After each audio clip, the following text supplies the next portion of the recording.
Do you feel like your business is running your life instead of the other way around? I'm Roy Castleman. I built multiple seven-figure companies, worked across continents, and coached high-performing entrepreneurs. But I've also been completely burnt out. At one point, I was barely seeing my daughter, drowning in stress, and one step away from walking away from it all. That's when I made a decision to build a business and a life that works for me. The journey became Elevate 360, a system to help business owners reclaim their time, find their energy again, and get back in control, without sacrificing growth. And this podcast, Power Movers, is where I share real stories behind that shift. Each week you'll hear from entrepreneurs, founders, and leaders who've walked through the fire and come out the other side with clarity, courage, and a system that works. If you're ready to build a business that gives you more life instead of taking it away, you're in the right place.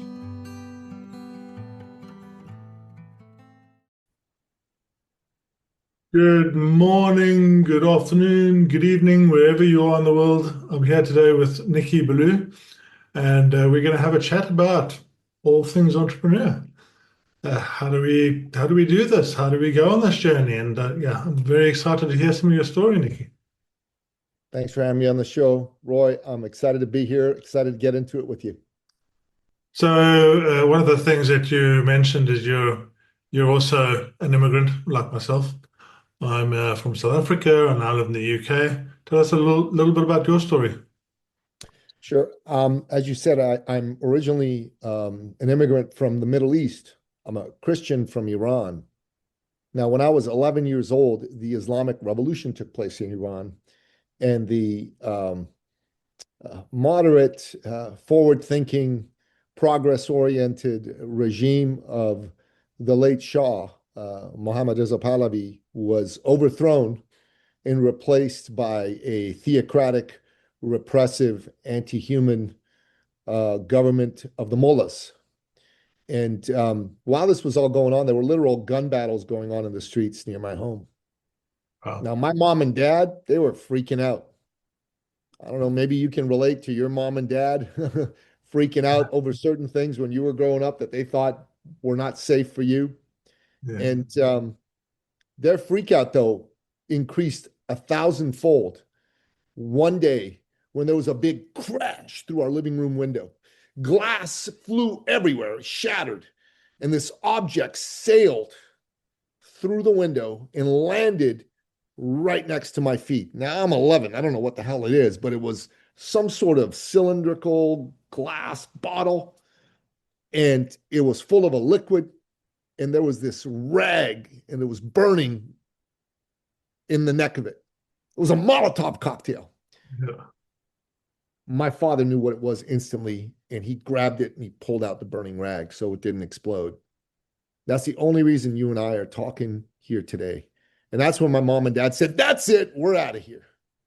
Now, it took them a couple years, but they made the plans and they got us out of Tehran, the capital city of Iran, and they moved us to Europe, to Athens, Greece, the capital city of Greece.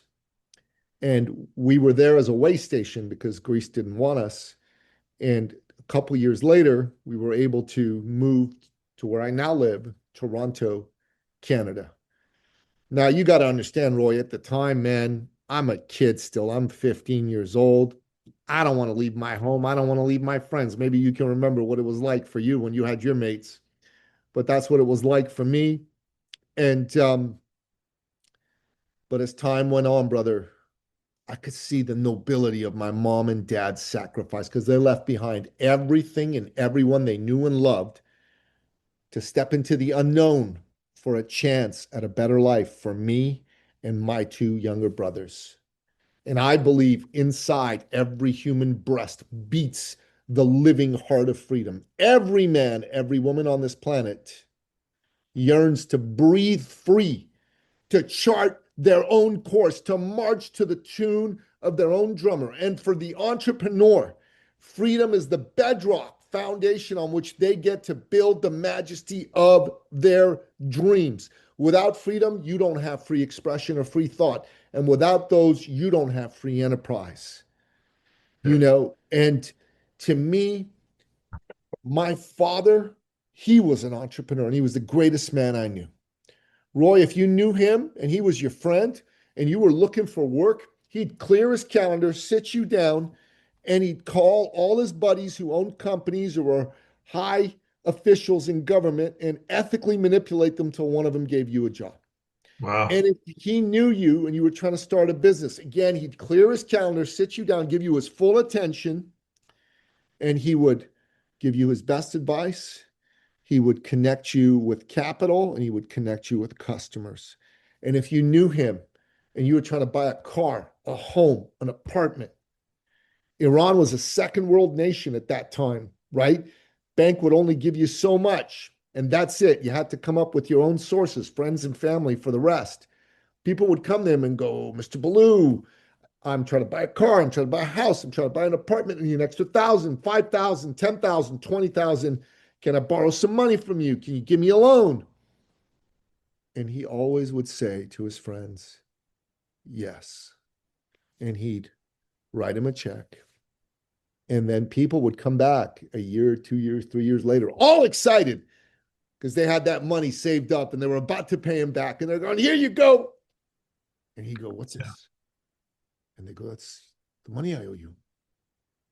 Money you owe me? You don't owe me money. He says, no, I got a loan from you. He says, I wasn't a loan. That was a gift.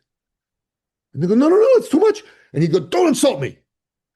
And people go, okay, but what am I supposed to do with this money? And he'd say to them, go find someone who was as badly off as you were when you came to see me and give it to them. Now, Roy, I tell people these stories all the time, and there's people like you who get it, but there's other people who are like cynical. They go, come on, Nicky. Nobody's really like that. Yeah. Oh, I get it. And I'd go, Well, what a blessing that is. Blessed you're and wrong, for man. you. My dad was like that. And they'd go to me after that. Come on, what's in it for him, right? The cynicism would run deep. And I go, you want to know what's in it for him? I'll tell you. First and foremost, he was a devout and committed Christian. He believed that he'd been blessed by God Almighty and his Lord and Savior, Jesus Christ, and that it was his duty to share those blessings with his fellow man and woman. Now, Dad didn't take himself very seriously, but he took his duty as a Christian very seriously. Secondly, the dude loved helping people. He loved it in ways big and small. It just lit him up. And he could because he was successful. He was rich. And growing up, I wanted to be like my dad. I wanted to help people. I wanted to be somebody that was all about making a difference. And so I became an entrepreneur because I thought entrepreneurs, people who help people. That's what it was like for me. And I wanted to help especially other entrepreneurs that were new in business, who were good at what they did, but maybe they were not so good at business, especially marketing and sales. Sales freaked them out. My God, they didn't want to be one of those pushy people, those people with commission breath coming out of their mouth. And I saw this and I'm like, I don't have these issues because, I grew up in an entrepreneurial family. I studied business up to my master's degree. And so I said, you know what? I'm going to help these guys. And here's how we're going to do it. We're going to help them reframe selling because nobody wants to be sold, Roy. You don't want to be sold. I don't want to be sold. But don't you love being helped by somebody, being taken care of by a caring human being? So we reframed sales to service. And that has helped me help dozens of people double, triple, quadruple, tenfold, 100-fold their business. I love that. Now, I want to just dig into one of the subjects that I talk about a lot. The entrepreneurial journey starts in 90% of the cases with one wish, and that's the freedom you spoke about. Yeah, I want the freedom, right? And for me, this was the case. I mean, I've been entrepreneurial since I was 11 years old, and I kept on getting into things, and then this freedom that I was seeking became the prison that I was living in. The 14-hour days, the 7-day weeks, the losing relationships, the looking at other people and thinking, how can they do it and I can't do it, right? And it just became this prison that's there. And what lights me up is to be able to take people from that prison and say, listen, these are the shortcuts that you can use so you don't fall into this trap. Yeah, and yeah, we go through life. I'm 30 odd years in business now, and we go through life and we just learn lessons and learn lessons, and we can't learn lessons from the things that we do well. We only learn lessons from our failures. Yeah. And going through this process of understanding, actually, do you know what? Yeah, I have this yeah, ability to fix this problem. This is what entrepreneurs bring to the world. Yeah, we come into the world and we say, "Ah, here's a problem, and I can help fix that problem." To your service point, yes, yeah, you're providing a service, and yeah, I don't want to work with people that don't have a passion. Yeah, if you're not passionate about what you do, you won't have the energy to carry it through unless you're lucky. And yeah, we all hear the lucky stories, but there's not very many of them around, right? No, there isn't. Truly not. So tell me a little bit more about your own entrepreneurial journey. So how did you start? What was your epiphany moment? Yeah, did you have one in particular, or were you just going through this from your dad? Like I said, it was my father. I shared it with you in my previous answer. I wanted to be a man like him. I wanted to help people, and So how did you first do that? dad helped people all his life. That was kind of his modus operandi of being a human being. It was his blueprint for daily living. And for me, I just equated entrepreneurs with society's great helpers and heroes. And I wanted to be like that. That really was the long and the short of it. Even before I started my own company, even when I worked for other people, I had a very entrepreneurial helper's mindset. And um, you know, there was a day and a time in my own life where I was going through an unexpected divorce. Okay. My then wife had left me seemingly out of the blue. And here's what happened. I spiraled. Yeah. A friend of mine took pity on me, bought me a ticket to a business conference because I didn't have the money. I hadn't worked or made money in 11 months, almost a year. And there was a dude on stage, and what he had to say spoke to my soul. You ever had that happen, Roy? Being in a room where someone Yeah. spoke to your soul? So when he was done, I elbowed everybody out of the way and I went straight to the stage. And I introduced myself. I said, "Hey, my name's Nicky. Let me tell you my story." And when I finished telling him my story, I told him, "I think I need to work with you." And he looked at me and he said, "All right." He said, "What you need to know is," and this was quite a few years ago, 14, 15 years ago. He said to me, "What you need to know is that my minimum fee for working with someone is $5,000. And that's 5 1-hour sessions of my time. I take payment upfront, in full, in advance. I offer no guarantees and no refunds. Do you still want to work with me, son?" And I'm like, whoa. Remember, I hadn't worked in almost a year. I didn't have any money. I was sleeping on my mother's couch. My wife would kick me out of the house, right? And I said, wow, I don't have that kind of money right now. He said, all right, I'll give you some free coaching. I said, free coaching, man, that sounds great. Lay it on me. And he said, okay, it doesn't matter how much money you have. He said, well, I said, hold up. Didn't you just tell me that what I need is to pay you $5,000? Of course, it matters how much money you have. And he just looked at me and he said, son, there's 20 people lined up behind you ready to work with me. I don't need your business.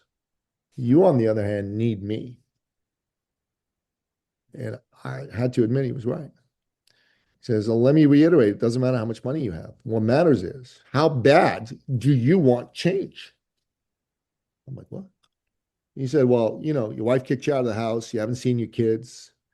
You're sleeping on your mother's couch. You're making no money. How much longer are you willing to put up with this? A day, a week, a month? I'm like, a year, a lifetime. That's when something went pop in my being. And I said, whoa, give me 2 days. So I made an appointment to go see him in 2 days. Remember, I'd made no money. And at the time, I was a personal fitness coach. And I had a whole bunch of people I was in conversation with who said neither yes nor no. So I Yeah. contacted one of them and I said, hey, man, I got good news for you. And I got bad news for you. Which one do you want to hear first? He said, bad news. I told him, you're fat.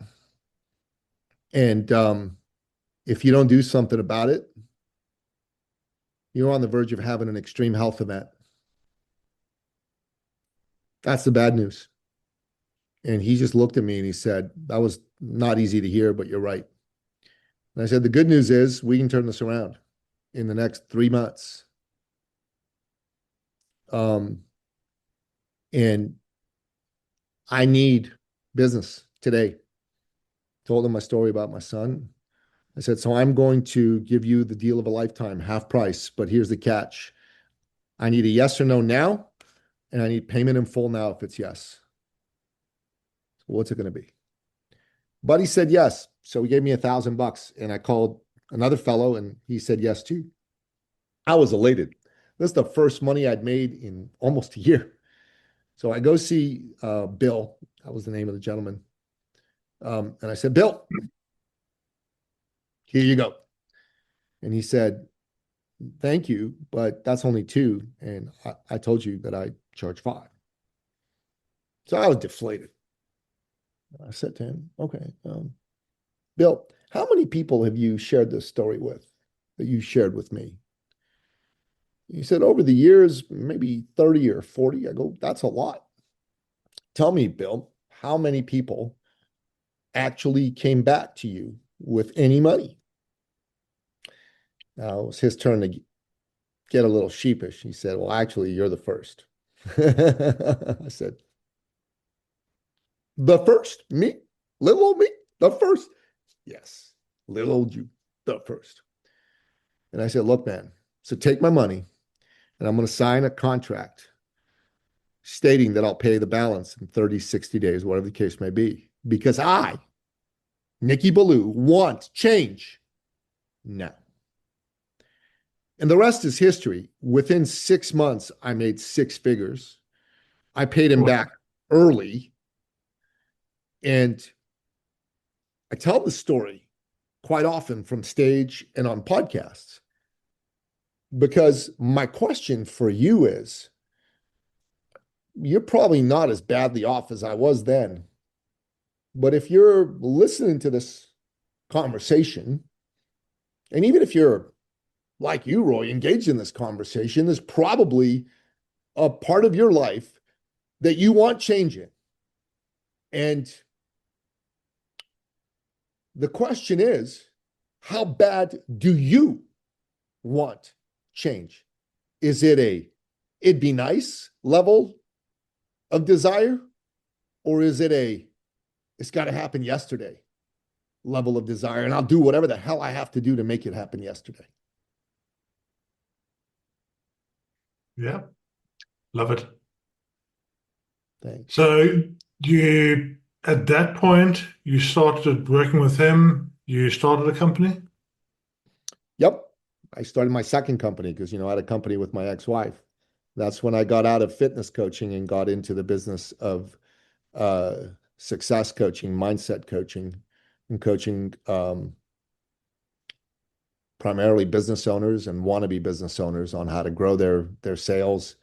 And then one of my clients and I teamed up and formed a company together, which is my current company now, called eCircle for Entrepreneur Circle. And we started working with people who primarily were experts, like coaches, consultants, authors, speakers, facilitators, and sometimes even founders who wanted to build that expert brand, that thought leader brand.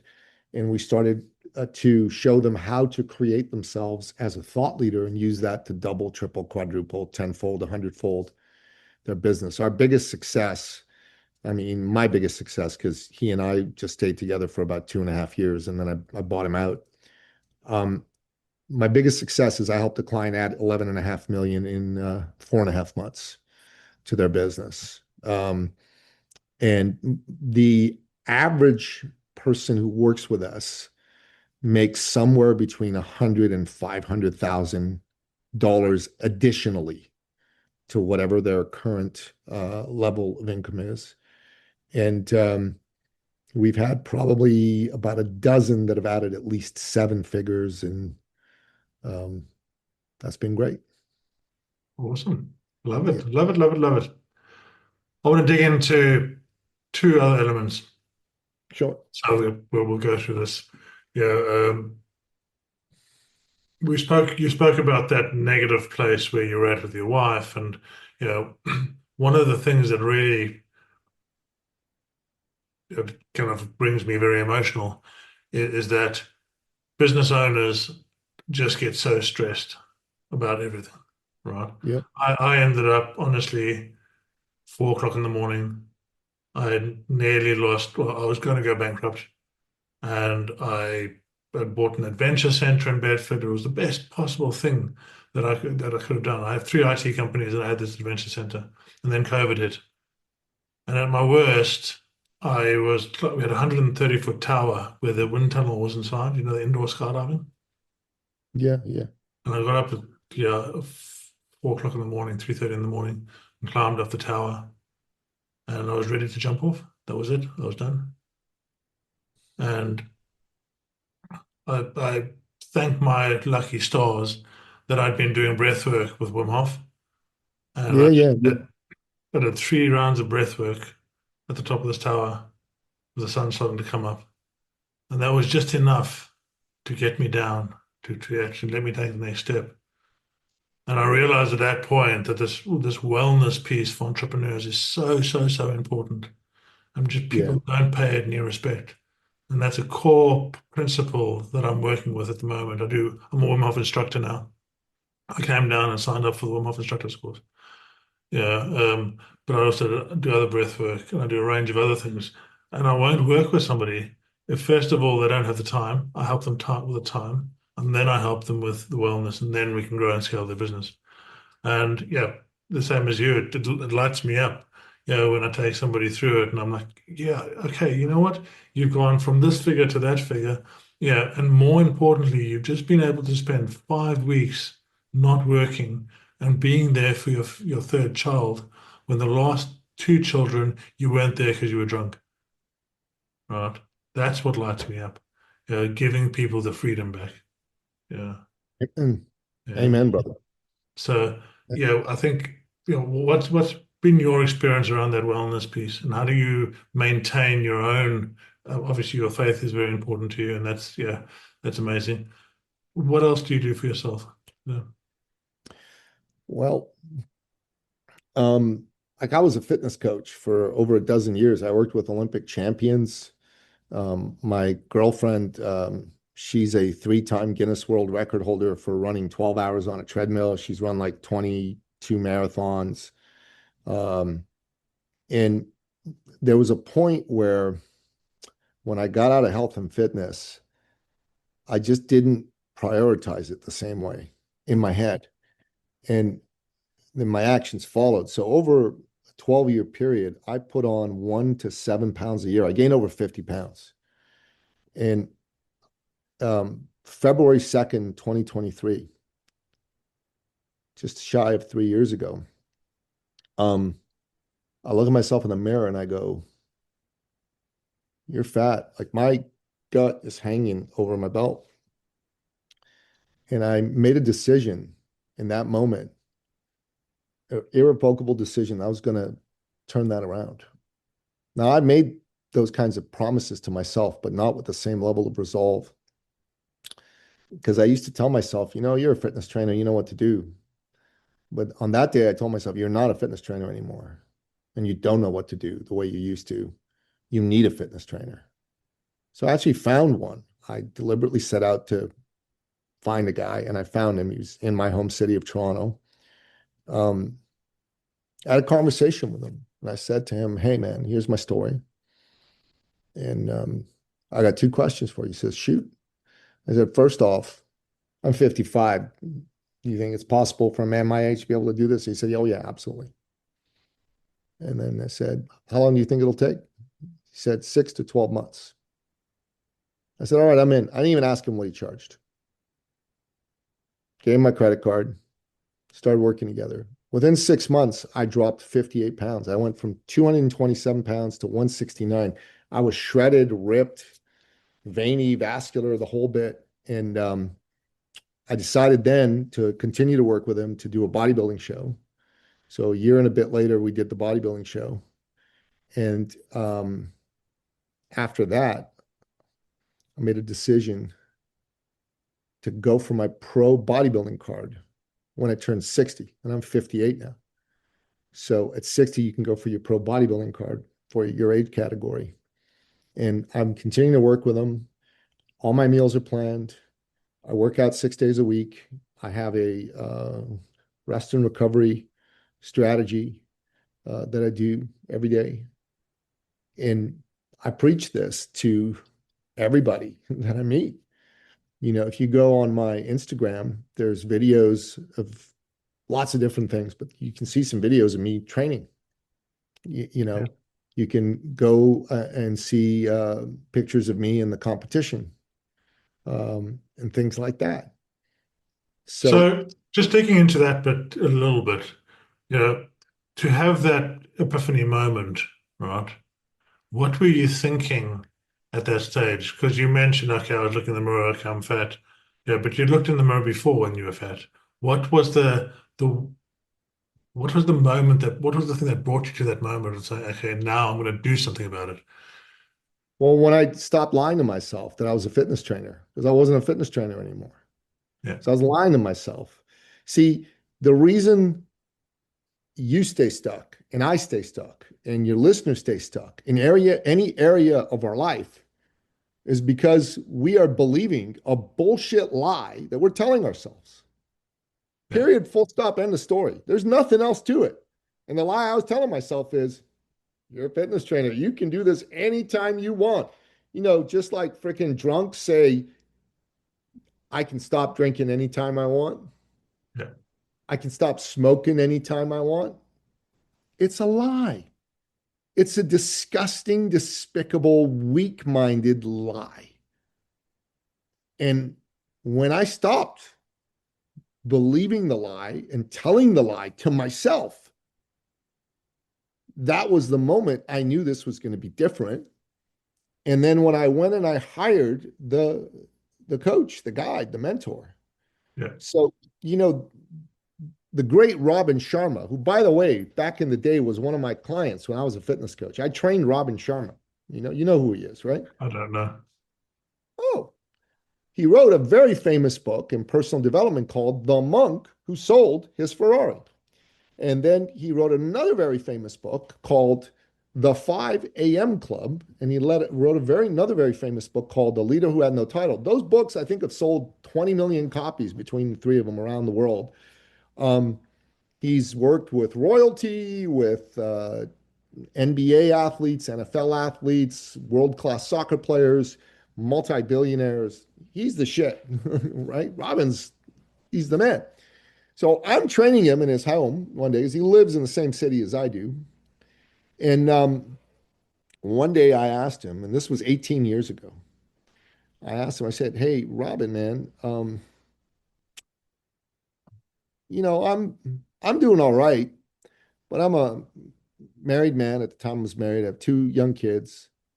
I make about 75,000 a year, which is decent, but all that money was spoken for. I said, look, I need to double my income. How do I do that?" And he said to me, he said, "That's simple. All you need to do is triple your investment in your own personal and professional development." I go, "How's that?" He said, "Look, you are the most important asset in your business and in your life. And for your life and your business to get better, you must get better. Ergo, you need to invest time, energy, money, resources in getting better." Yeah, And he said, "How much money did you spend on all that last year?" I said, "Maybe 5 grand." He said, "This year you need to spend 15. Now you got to I didn't have a spare dollar, never mind a spare extra, like 15, right? Um, but I bought into what he said fully. And when there's a will, there's a way. The facts don't count when you're committed, as my great mentor, Mark von Muser, says. The facts don't count when you're committed.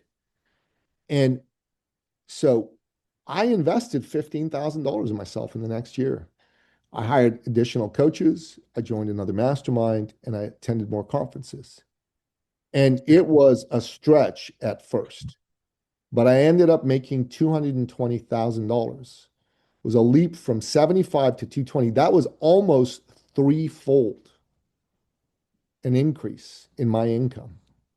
And if you're listening here, like you you want to improve in your business, in your life, you must invest in you.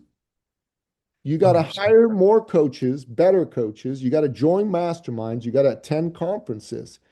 And I say this to you, especially if you yourself are a coach, because there's a lot of coaches that coach other people and don't invest in themselves.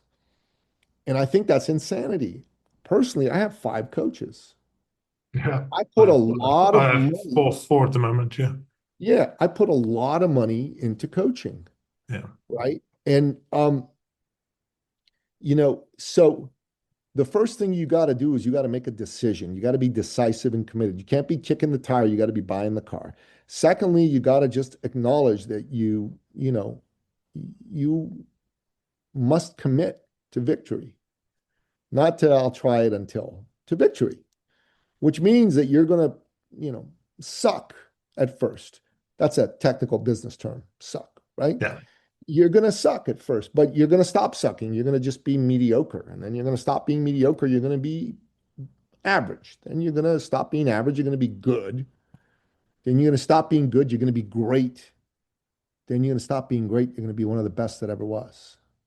And that's when success happens. So when we work with, coaches and consultants, a lot of our coaches and consultants are already successful, right? So we've had somebody who had a $250,000 a year business. We've had a fellow who ran a $50 million a year online supplements business who decided to get into coaching. Um, and these people are already successful. But what they don't understand how to do is how to be seen as the go-to thought leader in their space. And I'm not talking about posting shit on Instagram because that's not how you do it, man. That's like sizzle. That's not steak. We show these folks how to get their actual expertise out in a way so they feel confident with what they're sharing out there. And we show them how to sell because most people don't know how to sell. And those two things alone help people making $250,000 a year to make $1 million a year. And help this guy who ran a $50 million company create a world-class coaching business. Awesome. Awesome. So I'm conscious of time and I want to get your view on the next 2 years, but in specific around AI, because it's such an opportunity and such a noisy space. And I personally believe every single person is not looking at it correctly at the moment. I've got a different approach to it. If you're using AI as a way to evolve your brain, yeah, a way to be able to get skill sets, to get everything that you need, but you remain the thought partner, you're going to do a lot better than what 95% of people are doing now. What's your view on where AI, what's the next 2 years look like? Because it's such a thing, right? Dude, who the hell knows what the next 2 years look like? All we can say is it's going to look very different than the world has looked before. I mean, this is like asking people, 150 years ago, hey man, what are these factories and machines going to do to your life? Heck knows.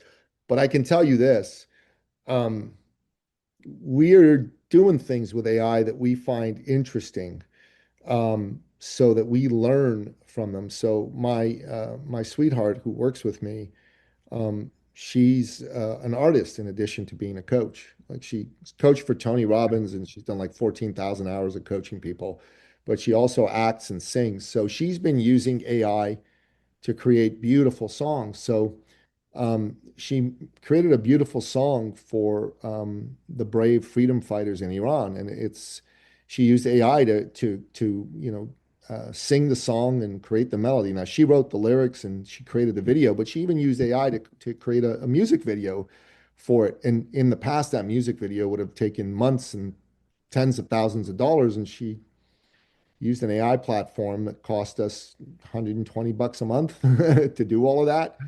Um, and in one of our thought leader events, so we have a quarterly 3-day branded thought leader event. We charge $12,000 US for it. And what we did is we brought people in, and it was an intense few days. And at the end of day 3 or 4, they were like ready to go to their hotel room.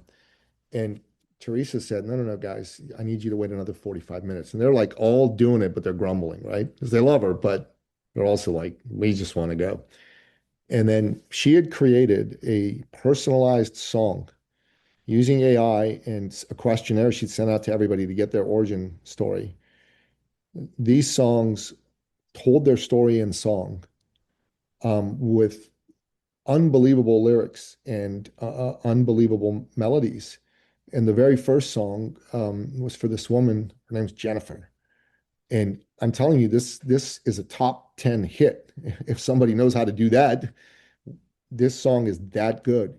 And 1 minute into her playing the song, she started to realize this was a song about her, and she started to cry, this girl, and everyone in the rooms realized it, and they started to cry. And we played 10 of these songs for 10 people in the room. And by the end, when it was all done, nobody wanted to leave. We had to kick them out because we had to prep for the next day. Nobody wanted to leave. They all were just there. And the very next day, people were so touched, moved, and inspired that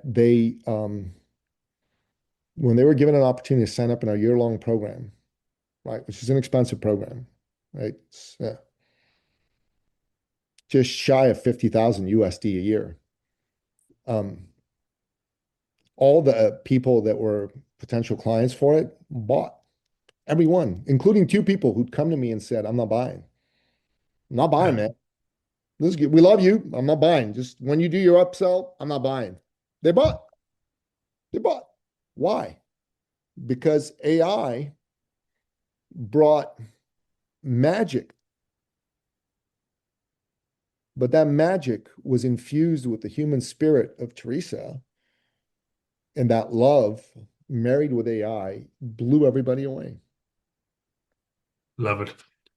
I've just one of my clients, David Payne. He's an amazing artist. He plays all the instruments. He's living his dream at the moment. He's gone from being a teacher to 3.5 million this year. He'll do, and I went to him with AI beforehand, and he's like, I can't use AI with what I do. It's not going to work. And he came to me at the end of the year, and he said, at the end of last year, he said, I've got something I want you to see. You know the War of the Worlds, right? Yeah, of course. He's created AI apocalypse.